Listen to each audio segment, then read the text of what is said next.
You have more control over your emotions than you think you do.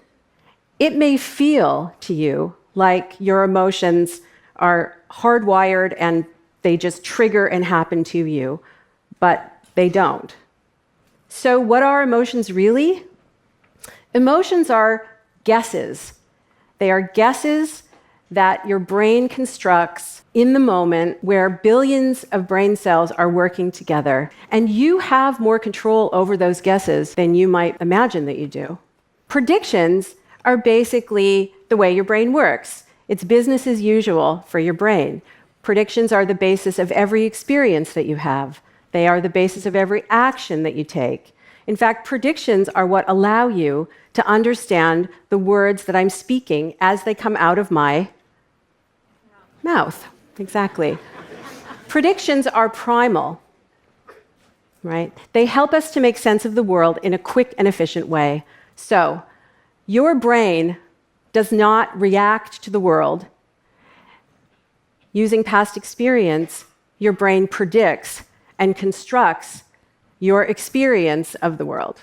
The way that you experience your own emotion is exactly the same process. So here's an example.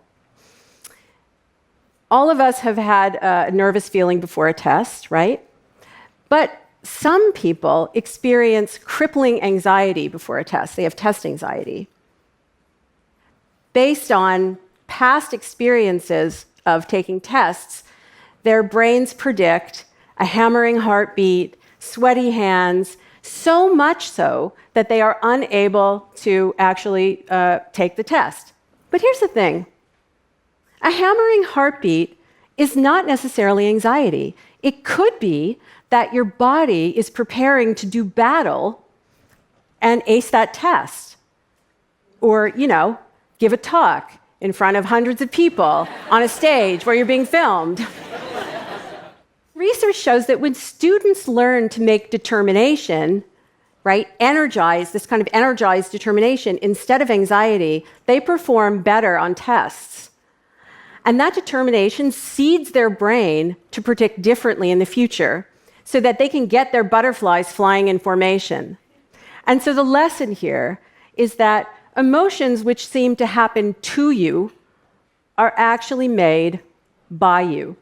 Your brain is wired so that if you change the ingredients that your brain uses to make emotion, then you can transform your emotional life. So if you change those ingredients today, you're basically teaching your brain how to predict differently tomorrow. Now, I am not suggesting to you that you can just perform a couple of Jedi mind tricks and then, talk yourself out of being depressed or anxious or any kind of serious condition. But I am telling you that you have the capacity to turn down the dial on emotional suffering and its consequences for your life by learning how to construct your experiences differently.